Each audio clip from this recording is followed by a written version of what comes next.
जिंकणारे कधी कारणं देत नाहीत आणि कारणं देणारे कधीच जिंकत नाहीत. गुड इव्हनिंग वॉरियर्स आणि सर्व भावी अधिकारी. वॉरियर ऑफिसर या आपल्या एज्युकेशनल चॅनलवर मी सुप्रिया आपणा सर्वांचं मनपूर्वक स्वागत करते. युद्धाभ्यास 6.1 मध्ये आपण ऑगस्ट महिन्यातील चालू घडामोडी पाहणार आहोत आणि कालच मी तुम्हाला त्याचे पेज नंबर सांगितले होते की जी यशाची परिक्रमा आहे किंवा पृथ्वी परिक्रमा हे जे मॅगझिन आहे तर त्याच्यामधले कोणते टॉपिक तुम्हाला वाचायचे आहेत याच्याबद्दल मी तुम्हाला ऑलरेडी माहिती दिली होती. आणखी एक सूचना मला तुम्हाला द्यायची होती की जर आपल्याला अधिकारी बनायचं असेल तर जेवढं चांगलं आपल्याला बोलता आलं पाहिजे तेवढंच चांगलं आणि व्यवस्थितपणे आपल्याला ऐकता सुद्धा आलं पाहिजे. हे सांगण्याचं कारण म्हणजे कालच्या व्हिडिओमध्ये मी हे स्पेसिफिकली मेन्शन केलं होतं की तुम्हाला ऑगस्ट 2019ची परिक्रमा जी आहे ती वाचायची आहे. त्याचबरोबर सप्टेंबर 2019ची परिक्रमासुद्धा आपण या आठवड्यामध्ये घेणार आहोत. आणि हे मी सांगितलेलं असताना सुद्धा बऱ्याच जणांनी मे बी तुम्ही व्हिडिओ स्किप करत असाल, काही पार्ट फॉरवर्ड करत असाल, त्याच्यामुळे तुमच्या लक्षात येत नसेल. तर काही जणांनी परत मला विचारलं की एक्झॅक्टली 2019ची वाचायची की 2020ची वाचायची.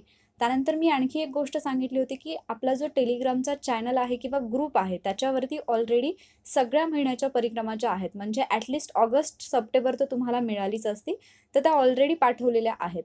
तरीसुद्धा बऱ्याच जणांना त्या सापडल्या नाहीत.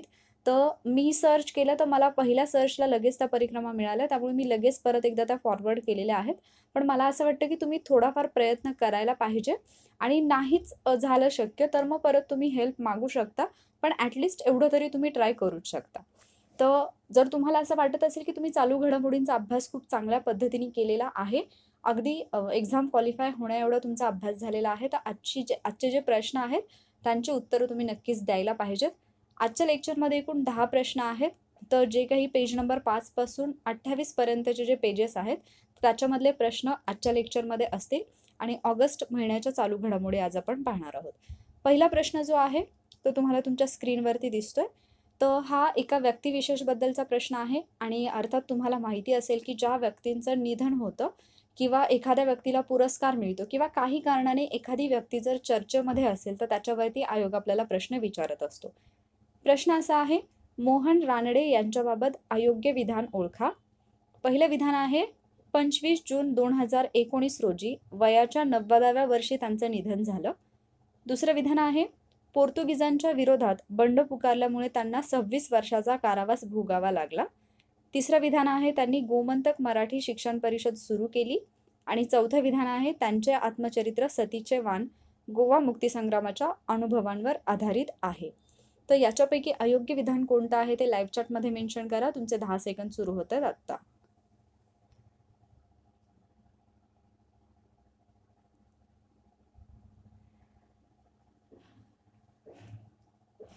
या प्रश्नाचं जे बरोबर उत्तर आहे ते आहे पर्याय क्रमांक 2. दुसरं विधान चुकीचं आहे. तर मोहन रानडे यांच्याबद्दलची माहिती अगदी थोडक्यात आणि व्यवस्थित मी तुम्हाला सांगणार आहे. एक एक पॉईंट जो मी सांगते, तुमच्याकडे नोट्स ऑलरेडी अवेलेबल असतात, पण प्रश्न कसा बनेल हे आपल्याला माहिती नसल्यामुळे आपण बऱ्याचदा चुकतो. तर स्पेसिफिकली करंट अफेअर्सच्या बाबतीत कुठे चुकवलं जाऊ शकतं हे मी व्यवस्थित सांगणार आहे. प्रत्येक गोष्ट व्यवस्थित लक्ष देऊन ऐका. तर मोहन रानडे जे आहेत ते एक ज्येष्ठ स्वातंत्र्य सैनिक होते आणि त्यांची जर भूमिका आपण पाहिलं तर गोवा मुक्ती मोर्चाचे ते स्वातंत्र्य सेनानी होते असं आपण म्हणू शकतो किंवा गोवा मुक्ती मोर्चा जो होता तर त्याच्यामध्ये त्यांची एक प्रमुख भूमिका होती. आणि आपल्याला माहिती आहे की गोव्यामध्ये जी सत्ता होती किंवा जी राजवट होती ती पोर्तुगीजांची होती. त्यामुळे अर्थातच मोहन रानडे यांनी जो काही संघर्ष केला किंवा लढा दिला तो पोर्तुगीजांच्या विरुद्ध होता आणि म्हणून पोर्तुगीजांनीच त्यांना जेलमध्ये टाकलेलं होतं किंवा त्यांना अटक केलेली होती. तर इथे तुम्हाला कदाचित असं येऊ शकतं की म्हणजे पोर्तुगीजांच्या ऐवजी तुम्हाला असा प्रश्न येऊ शकतो की स्वातंत्र्य सैनिक ते होते मोहन रानडे आणि ब्रिटिशांनी त्यांना अटक केली होती. आणि बऱ्याचदा मग आपल्याला वाचण्याच्या ओघामध्ये लक्षात येत नाही आणि तुम्ही तिथं ते बरोबर विधान करू शकता. तर ते विधान चुकीचं असेल कारण इथे इंग्रज नाहीयेत तर पोर्तुगीज आहेत. अशा काही गोष्टी आहेत जिथे तुम्हाला आयोग चुकवू शकतो. तर ते प्रत्येक पॉईंट मी सांगणार आहे, फक्त ते पॉईंट व्यवस्थित लक्षात ठेवा.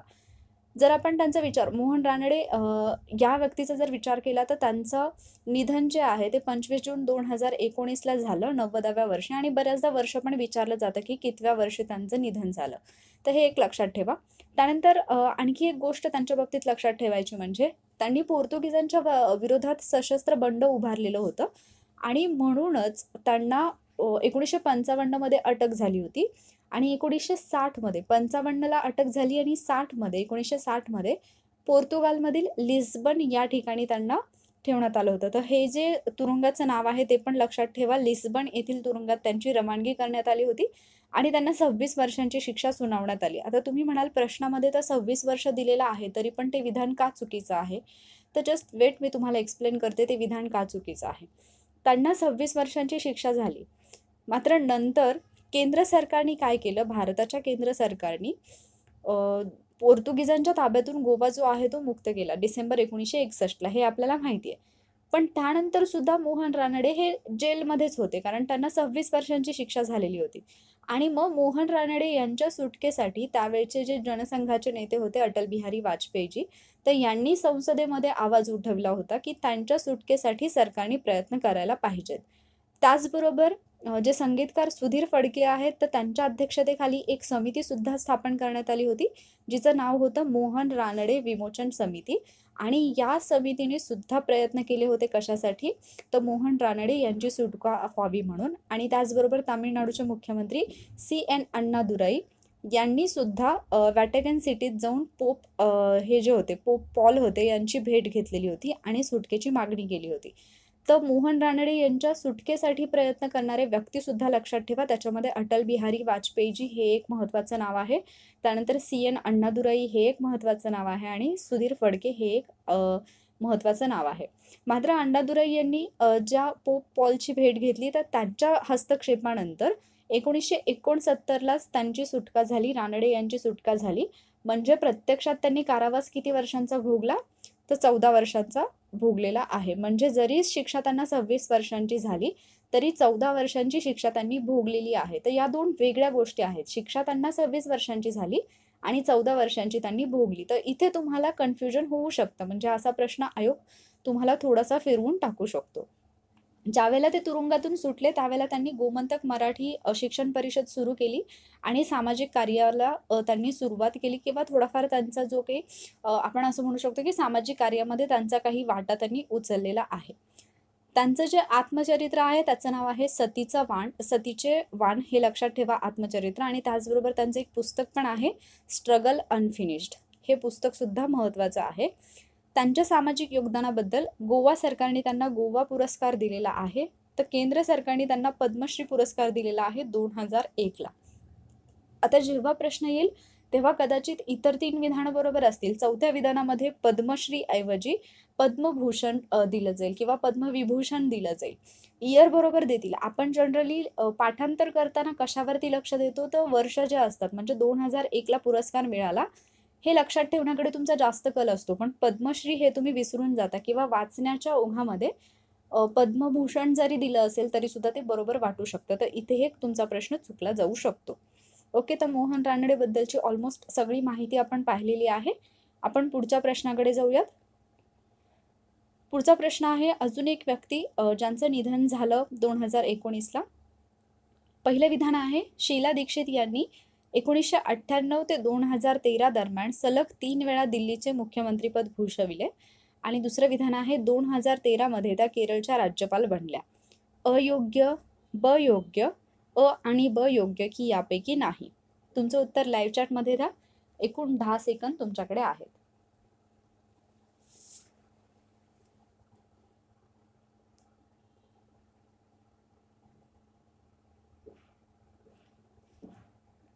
या प्रश्नाचं जे बरोबर उत्तर आहे ते आहे पर्याय क्रमांक 1, म्हणजे फक्त पहिलं विधान बरोबर आहे, दुसरं विधान चुकीचं आहे. तर कसं काय ते आपण व्यवस्थित पाहणार आहोत. तर शीला दीक्षित यांच्याबद्दलची जर माहिती घ्यायची म्हटलं तर हे अतिशय महत्त्वाचं असं एक व्यक्तिमत्व आहे. आणि यांच्याबद्दलचा प्रश्न शीला दीक्षित असतील किंवा सुषमा स्वराज आहेत, अरुण जेटली आहेत, तर यांच्यावरती प्रश्न येण्याची दाट शक्यता आहे. त्यामुळे हे आपल्याला व्यवस्थित करायचं आहे. दिल्लीच्या 3 वेळा, म्हणजे त्यांनी 3 वेळा सलग मुख्यमंत्रीपद भूषवलेलं आहे 1998 पासून ते 2013 पर्यंत. आणि हे अतिशय महत्त्वाचं विधान ठरू शकतं, हे आपल्याला माहितीच असायला पाहिजे. त्या 81 वर्षाच्या असताना त्यांचं निधन झालेलं आहे. त्याचबरोबर त्यांच्या बाबतीत महत्त्वाच्या गोष्टीच्या लक्षात ठेवायच्या आहेत, त्या म्हणजे 1984मध्ये संयुक्त राष्ट्रांच्या महिला विषयक आयोगाकडे पाठवलेल्या भारताच्या प्रतिनिधी मंडळामध्ये त्यांचा समावेश होता, तर हे पण लक्षात ठेवा. आणि 1984ला त्यावेळेला त्या उत्तर प्रदेशमधील कनौजा मतदारसंघातून खासदार म्हणून निवडून सुद्धा आल्या होत्या. त्याचबरोबर हे तर आत्ता आपण पाहिलं की 3 वेळा त्या सलग 3 वेळा मुख्यमंत्रीपद त्यांच्याकडे होतं. 2014 मध्ये त्यांना केरळचं राज्यपाल करण्यात आलं होतं.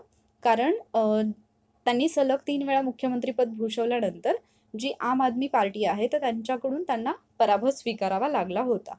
तर या गोष्टी लक्षात ठेवा. त्यांच्या कालावधीमध्ये जर आपण पाहिलं, तर दिल्लीमध्ये जवळपास 87 फ्लायओव्हर्स बांधण्यात आले. त्याचबरोबर CNG वरील सार्वजनिक वाहतूक आणि मेट्रो रेल्वेच्या कामास सुरुवात, या काही गोष्टी आहेत ज्या त्यांच्या कालावधीमध्ये सुरू करण्यात आल्या होत्या. तर हे महत्त्वाचे मुद्दे आहेत ज्याच्यावरती प्रश्न विचारले जाऊ शकतात. इतर ज्या गोष्टी असतात तर त्या तेवढ्या इम्पॉर्टंट नसतात. आपल्याला जे इम्पॉर्टंट आहे ते बरोबर उचलता आलं पाहिजे. पुढचा प्रश्न पाहूयात आपण. पुढचा प्रश्न आहे, शांघाय सहकार्य संघटनेची म्हणजे SCOची 19वी शिखर परिषद जी आहे ती कोठे आयोजित करण्यात आली होती? 1 शांघाय, 2 बीजिंग, 3 अर्मेनिया आणि 4 बिश्केक. तर तुमचं उत्तर लाईव्ह चॅटमध्ये द्या. 1 लाइनर क्वेश्चन आहे, इझी आहे.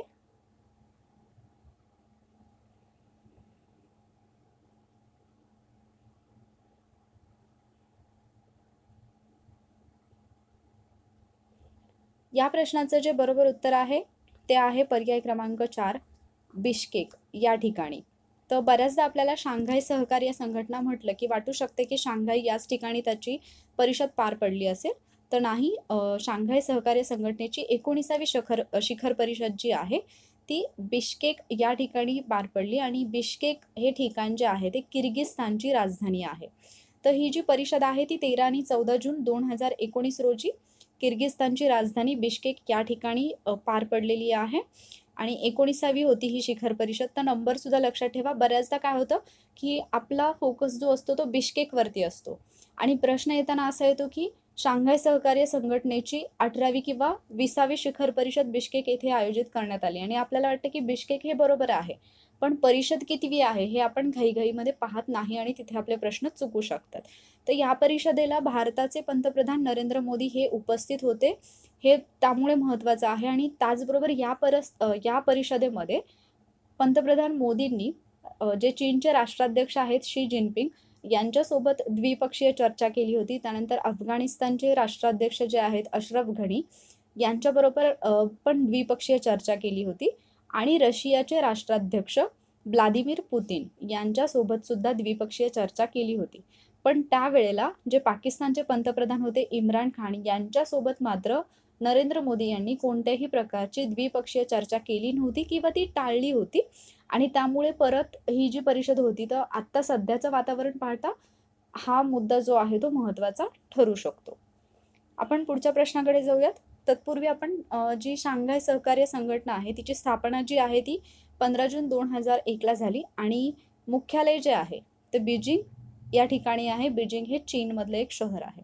ठीक आहे. तर अशा पद्धतीने आपण शांघाय सहकार्य संघटनेची बऱ्यापैकी माहिती पाहिली आहे. पुढच्या प्रश्नाकडे जाऊयात. पुढचा प्रश्न परत शांघाय सहकार्य संघटनेबद्दलच आहे, SCO बद्दल. तर शांघाय सहकार्य संघटनेमध्ये नरेंद्र मोदींनी एक हेल्थ नामक टेम्पलेट मांडलं होतं. तर त्या हेल्थमधला जो ए आहे त्याचा अर्थ काय असं विचारलेला आहे आणि बऱ्याचदा असे प्रश्न येतात. लॉंग फॉर्म विचारले जातात, कोणत्याही गोष्टीचा फुल फॉर्म विचारला जातो किंवा स्पेसिफिक एखादं नाव असेल, जसं की योजना आहे तर बऱ्याच योजनांचे शॉर्ट फॉर्म आता सध्या आपल्याला माहिती आहे, तर त्याच्यामधल्या एखाद्या लेटरचा अर्थ विचारला जाऊ शकतो. तर इथे हेल्थमध्ये एचा अर्थ काय होतो असं विचारलेलं आहे. पहिला ऑप्शन आहे अफोर्डेबल एज्युकेशन, दुसरा ऑप्शन आहे अल्टरनेटिव्ह एनर्जी, तिसरा ऑप्शन आहे अफोर्डेबल एनर्जी आणि चौथा ऑप्शन आहे अल्टरनेटिव्ह एज्युकेशन. तर तुमचं जे उत्तर आहे ते लाईव्ह चॅटमध्ये द्या. 10 सेकंदांचा वेळ आहे तुमच्याकडे.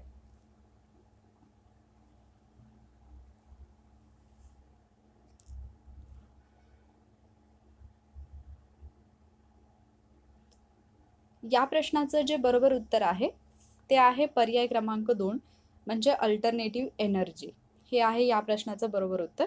तर एक्झॅक्टली हेल्थ हे काय आहे आपण पाहूया. तर जी शांघाय सहकार्य संघटनेची 19वी परिषद झाली बिश्केक या ठिकाणी, जी की किर्गिस्तानची राजधानी आहे, तर तिथे पंतप्रधान नरेंद्र मोदी यांनी हेल्थ नावाचं एक टेम्पलेट मांडलं किंवा सादर केलं, ज्याच्यामध्ये त्यांनी हेल्थचा अर्थ सांगितला.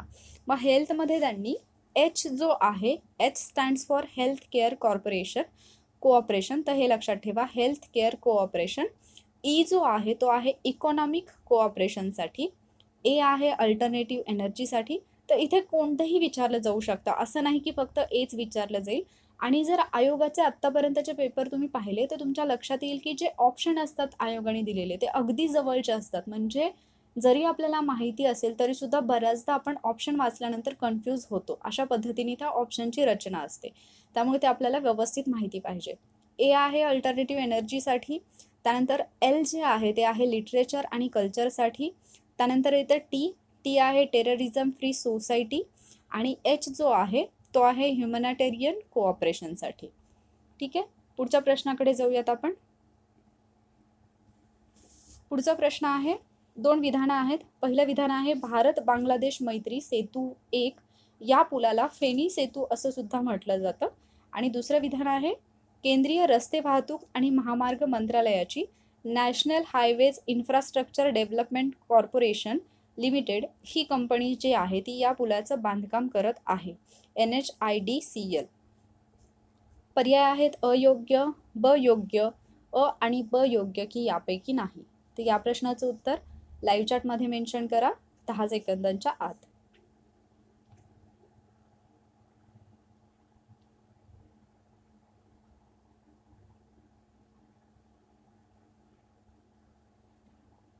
या प्रश्नाचं जे बरोबर उत्तर आहे ते आहे पर्याय क्रमांक 3, अ आणि ब योग्य. म्हणजे इथं दोन्ही विधानं बरोबर आहेत.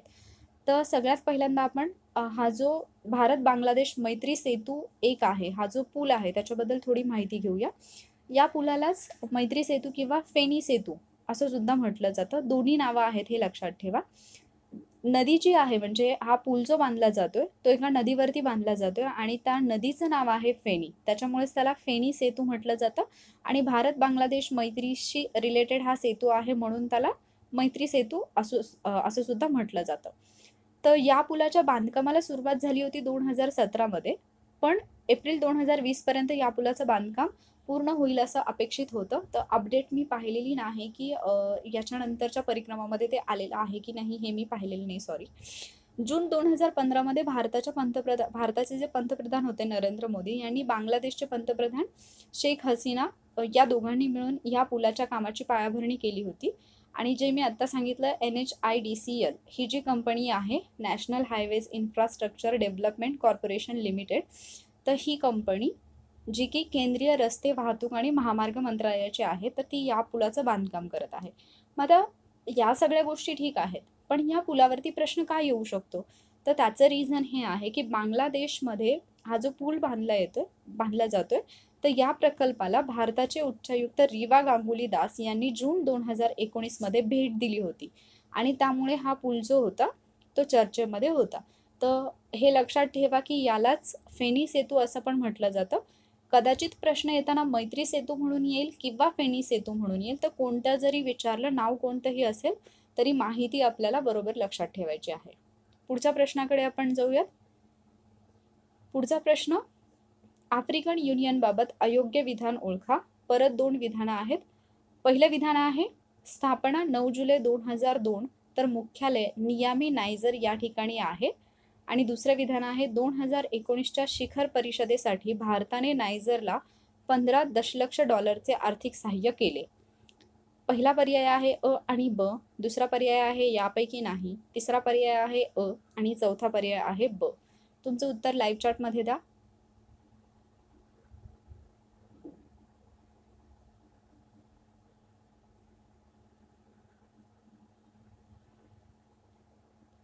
या प्रश्नाचं जे बरोबर उत्तर आहे ते आहे पर्याय क्रमांक 3, फक्त अ विधान अयोग्य आहे. ब विधान हे बरोबर आहे. पहिलं विधान हे चुकीचं आहे. तर त्याच्यामध्ये काय चुकीचं आहे ते आपण पाहूया. जर आपण आफ्रिकन युनियन या संघटनेचा विचार केला तर ही संघटना जी आहे ती आफ्रिका खंडातील 55 सदस्य देश असणारा एक संघ आहे असं आपण म्हणू शकतो. याची स्थापना जी आहे ती 9 जुलै 2002 ला झाली. मुख्यालय अदिस अबाबा या ठिकाणी आहे, जे की इथिओपिया मधलं एक ठिकाण आहे. अदिस अबाबा, व्यवस्थित लक्षात ठेवा. आफ्रिकन युनियन अदिस अबाबा या ठिकाणी तिचं मुख्यालय आहे. सदस्य जस्ट आता आपण पाहिलं 55 राष्ट्र आहेत. याचं उद्दिष्ट आहे आफ्रिकन राष्ट्रांमध्ये एकता आणि एकजूट वाढवणे, त्याचबरोबर विकासासाठी सहकार्य आणि समन्वय साधणे. तर आपल्यासाठी हा प्रश्न का महत्त्वाचा आहे आफ्रिकन युनियनचा? तर आफ्रिकन युनियनची जी शिखर परिषद नायजरला होणार होती, तर त्या नायजरच्या शिखर परिषदेसाठी नायजर या देशाने भारताला रिक्वेस्ट केली आणि म्हणून भारताने नायजर या देशाला आर्थिक सहकार्य केलं होतं आणि जे की 15 दशलक्ष डॉलरचं सहाय्य होतं.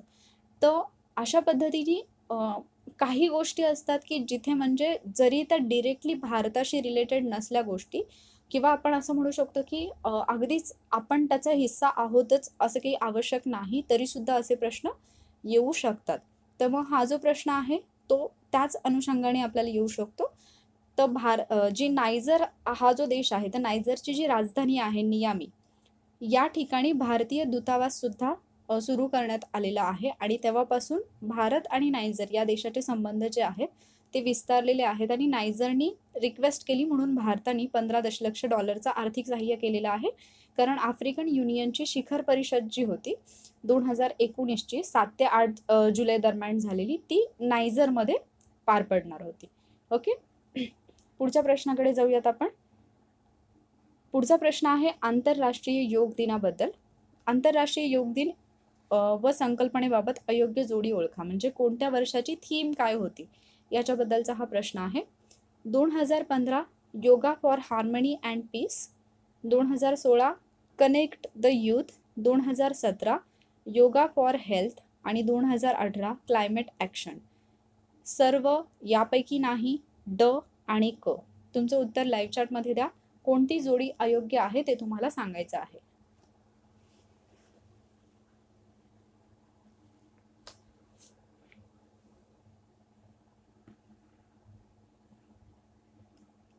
या प्रश्नाचं जे बरोबर उत्तर आहे ते आहे पर्याय क्रमांक 3, फक्त ड जोडीची आहे. म्हणजे 2018ची थीम क्लायमेट ॲक्शन असं जे दिलेलं आहे तर हे विधान चुकीचं आहे. तर 2018ची काय होती ते पण आपण पाहणार आहोत आणि क्लायमेट ॲक्शन कधीची आहे ती पण आपण पाहणार आहोत. सगळ्यात पहिल्यांदा आंतरराष्ट्रीय योग दिन कधी साजरा केला जातो हे आपल्याला माहिती पाहिजे. तर ती तारीख आहे 21 जून. 21 जून 2019चा जो आंतरराष्ट्रीय योग दिन होता तो 5वा आंतरराष्ट्रीय योग दिवस होता आणि 5वा म्हटल्यानंतर तो आपल्यासाठी महत्त्वाचा आहे अर्थातच परीक्षेच्या दृष्टीने. 2019 साठीची जी थीम होती ती होती क्लायमेट ॲक्शन. म्हणजे इथे मी जे तुम्हाला 2018 सांगितलं होतं प्रश्नामध्ये, तर तिथे 2018च्या ऐवजी 2019 पाहिजे होतं. ठीक आहे. त्यानंतर 21 जून हा जरी आंतरराष्ट्रीय योग दिन असला तरी सुद्धा संयुक्त राष्ट्रांमध्ये हा दिवस जो आहे तो 20 जून 2019 रोजीच साजरा करण्यात आला आणि तिथली जी थीम होती ती होती योगा विथ गुरुज. तर हे पण लक्षात ठेवा. कदाचित असं होऊ शकतं की जी थीम संयुक्त राष्ट्रांमध्ये जी थीम होती योगा विथ गुरुज आणि आपल्याकडची जी थीम होती क्लायमेट ॲक्शन, तर इथे कदाचित म्हणजे आंतरराष्ट्रीय योग दिनाची जी थीम आहे क्लायमेट ॲक्शन आणि संयुक्त राष्ट्रांची जी थीम आहे योगा विथ गुरुज, तर इथे थोडंसं कन्फ्यूज आपल्याला केलं जाऊ शकतं. तर हे व्यवस्थित लक्षात ठेवा. आणि आंतरराष्ट्रीय योग दिनाच्या बाबतीत जर आपण पाहायला गेलो तर आपल्याला हे माहिती पाहिजे की पंतप्रधान नरेंद्र मोदी जे आहेत त्यांनी सप्टेंबर 2014मध्ये एक अशी संकल्पना मांडली होती की आपण 21 जून जो आहे तो आंतरराष्ट्रीय योग दिन म्हणून साजरा करूयात आणि त्यावेळेला 177 देशांनी पाठिंबा दिला होता. आणि मग तेव्हापासून जे आहे तर 2015 पासून जे आहे ते आपण आंतरराष्ट्रीय योग दिन हा साजरा करतो आणि 2019ला हा 5वा आंतरराष्ट्रीय योग दिन होता. 2018ची जी थीम होती ती होती yoga for piece. Yoga for piece म्हणजे शांततेसाठी योगा असं लक्षात ठेवू शकता तुम्ही. तर या गोष्टी लक्षात ठेवा. आणि 21 जून तुम्हाला माहिती असेल जे आयन दिन आपण ओळखतो भूगोलचा अभ्यास करताना, तर त्याच्यापैकी हा एक आयन दिन आहे आणि उत्तर गोलार्धातला सर्वात मोठा दिवस सुद्धा आपण 21 जूनला ओळखतो. पुढच्या प्रश्नाकडे जाऊयात. पुढचा प्रश्न आहे 15वी G20 शिखर परिषद जपानमधील ओसाका या ठिकाणी पार पडली आणि दुसरं विधान आहे या परिषदेत स्कॉट मॉरिसन यांनी कितना अच्छा है मोदी असे ट्विट केले जे चर्चेत होते. अयोग्य, ब योग्य, अ आणि ब योग्य की यापैकी नाही? तुमचं उत्तर लाईव्ह चॅटमध्ये द्या.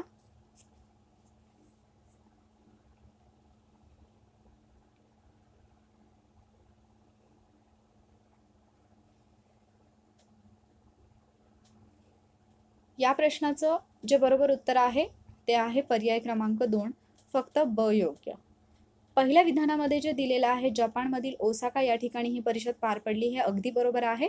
पण ती 15वी G20ची शिखर परिषद नव्हती, 14वी होती. आणि मी मगाशीच एका प्रश्नामध्ये सांगितलं की ज्यावेळेला आयोगाचे प्रश्न येतात तेव्हा सुद्धा अशा चुका किंवा असे थोडेफार चेंजेस करून आयोग प्रश्न देत असतो, जे आपल्याला खूप काळजीपूर्वक वाचायचे आहेत. आणि म्हणूनच करंट अफेअर्सचे जे प्रश्न असतील ते थोडे ट्रिकी असतील. ज्या पद्धतीने आयोगाच्या ट्रॅपमध्ये आपण अडकू नये म्हणून आपण तयारी केली पाहिजे, तर त्या प्रकारचेच प्रश्न इथे तुम्हाला पाहायला मिळतील. तर 14वी G20 शिखर परिषद जी आहे ती जपानमधील ओसाका या ठिकाणी पार पडली. आणि इथे ऑस्ट्रेलियाचे पंतप्रधान जे आहेत स्कॉट मॉरिसन यांनी असं म्हटलं होतं, कितना अच्छा है मोदी, असं एक ट्विट केलं होतं, जे खूप चर्चेमध्ये होतं. आणि अशा गोष्टी म्हणजे सडनली एखादा प्रश्न येतो जो की आपल्याला आपल्या अभ्यासाच्या दृष्टीने महत्त्वाचा वाटत नाही, पण ती गोष्ट चर्चेमध्ये असल्यामुळे त्याच्यावरती प्रश्न येतो. तर G20 असेल, G7 असेल, या ज्या परिषदा आहेत किंवा या ज्या संघटना आहेत, तर त्यांच्याबद्दलची सगळी माहिती तुमच्याकडे असणं अपेक्षित आहे. याच्यावरती 100% प्रश्न येऊ शकतात. तर जर G20 आणि G7 वरती separate question answer lecture series जर घेता आली तर नक्की आपण तसा प्रयत्न करूयात. पुढच्या प्रश्नाकडे जाऊयात आपण. पुढचा प्रश्न आहे, नुकतेच कोणत्या देशाने इंटरनेट क्षेत्रातील कंपन्यांवर गाफा कर लागू केला? जर्मनी, जपान, रशिया आणि फ्रान्स. तुमचं जे उत्तर आहे ते लाईव्ह चॅटमध्ये द्या. अगदी वन लाइनर क्वेश्चन आहे.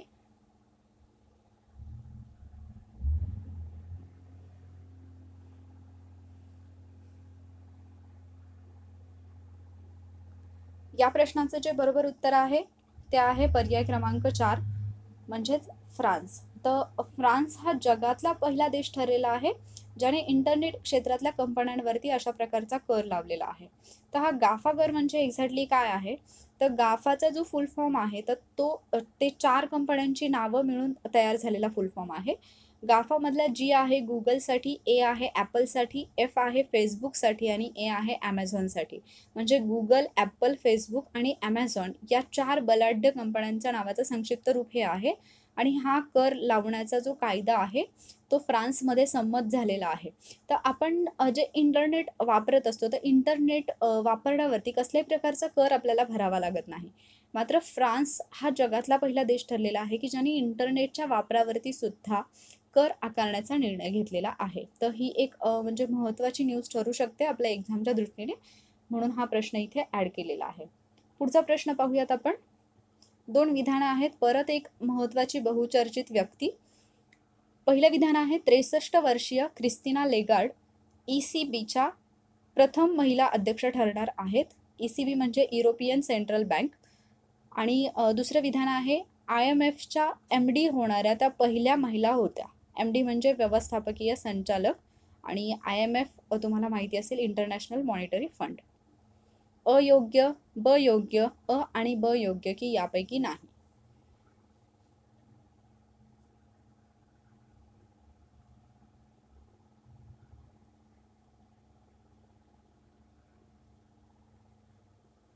या प्रश्नाचं जे बरोबर उत्तर आहे ते आहे पर्याय क्रमांक 3, म्हणजे दोन्ही विधानं बरोबर आहेत.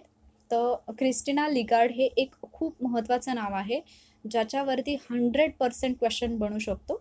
आंतरराष्ट्रीय नाणेनिधीच्या व्यवस्थापकीय संचालक होत्या त्या आणि त्यांची युरोपियन मध्यवर्ती बँक म्हणजे युरोपियन सेंट्रल बँकेच्या अध्यक्षपदी नियुक्ती झाली होती.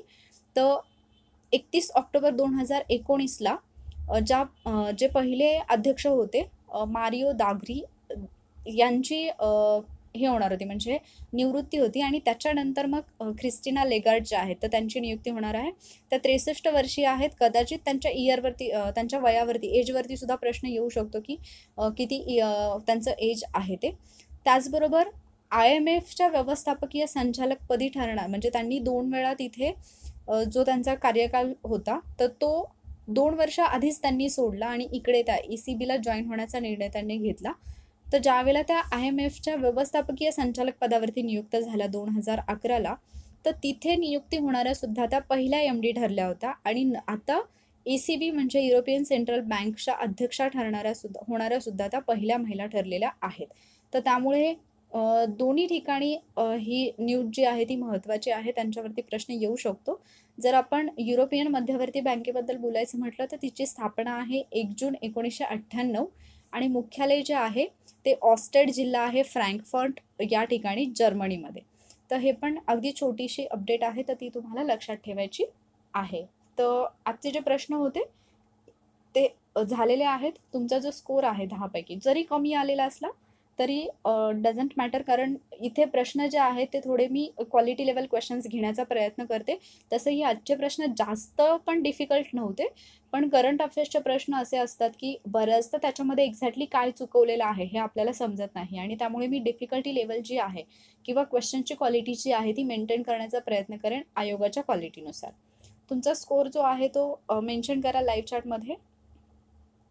युद्धाभ्यास 6.2 मध्ये आपण ऑगस्टचाच पुढचा पार्ट घेणार आहोत, ज्याच्यामध्ये आपण पेज नंबर 27 पासून 49 पर्यंत घेणार आहोत. ॲक्च्युली मी 27 सांगितलं होतं, पण 27ला पेज नंबर 27ला आर्थिक घडामोडी या सुरू होत आहेत, तर ते आपण उद्याच्याच लेक्चरमध्ये घेऊया. जर समजा तुमच्याकडे परिक्रमा नसेल, यशाची परिक्रमा हे पुस्तक नसेल आणि तुम्ही इतर पुस्तकांमधून करत असाल, तर तुम्हाला फोकस काय करायचा आहे उद्याच्या लेक्चरसाठी. ज्या म्हणजे ऑगस्टचं जे पण तुमच्याकडे मॅगझिन आहे त्याच्यामध्ये असणाऱ्या आर्थिक घडामोडी, ज्यांच्याकडे म्हणजे जे परिक्रमा रेफर करत नाहीत त्यांच्यासाठी सांगते, नोट डाऊन करून घ्या. आर्थिक घडामोडी वाचून घ्यायच्या आहेत, त्याचबरोबर सामाजिक घडामोडी वाचायच्या आहेत, पर्यावरणाशी रिलेटेड चालू घडामोडी आणि विज्ञान आणि तंत्रज्ञानाशी रिलेटेड ज्या घडामोडी आहेत त्या वाचायच्या आहेत. म्हणजे 4 टॉपिक असतील उद्या: आर्थिक घडामोडी, सामाजिक घडामोडी, पर्यावरण रिलेटेड आणि विज्ञान व तंत्रज्ञानाशी रिलेटेड घडामोडी. तर ज्यांनी क्वेश्चन अटेम्प्ट केलेले आहेत करंट अफेअर्सचे त्या सर्वांचंच मनापासून अभिनंदन. आणि एक गोष्ट, जे कोणी तुमचे फ्रेंड्स असतील जे की आत्ता 2020ची एक्झाम देणार आहेत, तर त्यांना सुद्धा ही सिरीज जॉईन करायला सांगा, कारण इथे असणारे क्वेश्चन्स मे बी याच्यातले बरेचसे क्वेश्चन्स जे आहेत ते रिपीटसुद्धा होऊ शकतात. Repeat in the sense may be एखादं दुसरं विधान वेगळं असेल, पण त्या टॉपिकवरचे क्वेश्चन्स जे आहेत ते आयोगाच्या पेपरमध्ये येऊ शकतात. कारण आत्तापर्यंतचा एक्सपिरियन्स आहे माझा की जे टॉपिक मी आत्तापर्यंत म्हणजे मागच्या 2 वर्षांमध्ये तरी किमान जे टॉपिक मी प्रेडिक्ट केलेले आहेत की या टॉपिकवरती क्वेश्चन येऊ शकतो, तर त्या टॉपिकवरचे क्वेश्चन आलेले आहेत. त्यामुळे मी तुम्हाला सजेस्ट करते की केवळ त्याच टॉपिकवरचे क्वेश्चन्स मी घेते ज्याच्यावरती प्रश्न येण्याची दाट शक्यता आहे. तर उद्याच्या युद्धाभ्यासचा व्यवस्थित अभ्यास करून या. तुम्हाला समजलं असेल आर्थिक, सामाजिक, पर्यावरण विषयक आणि विज्ञान आणि तंत्रज्ञान विषयक चालू घडामोडींचा अभ्यास तुम्हाला करायचा आहे, जे की ऑगस्टच्या मॅगझिनमध्ये आहेत. ठीक आहे. तर आजचं लेक्चर तुम्हाला आवडलं असेल, आय होप सो. जर हे तुम्हाला युजफुल वाटलं असेल तर लाईक नक्की करा, तुमच्या फ्रेंड्ससोबत शेअर करा. आणि अजूनही तुम्ही वॉरियर ऑफिसर हा यूट्यूब चॅनल फक्त पाहत असाल, सबस्क्राईब केलं नसेल तर पटकन सबस्क्राईब करा. सबस्क्राईब करण्यासाठी तुम्हाला कसलेही चार्जेस द्यावे लागत नाहीत. Stay safe. Thank you warriors.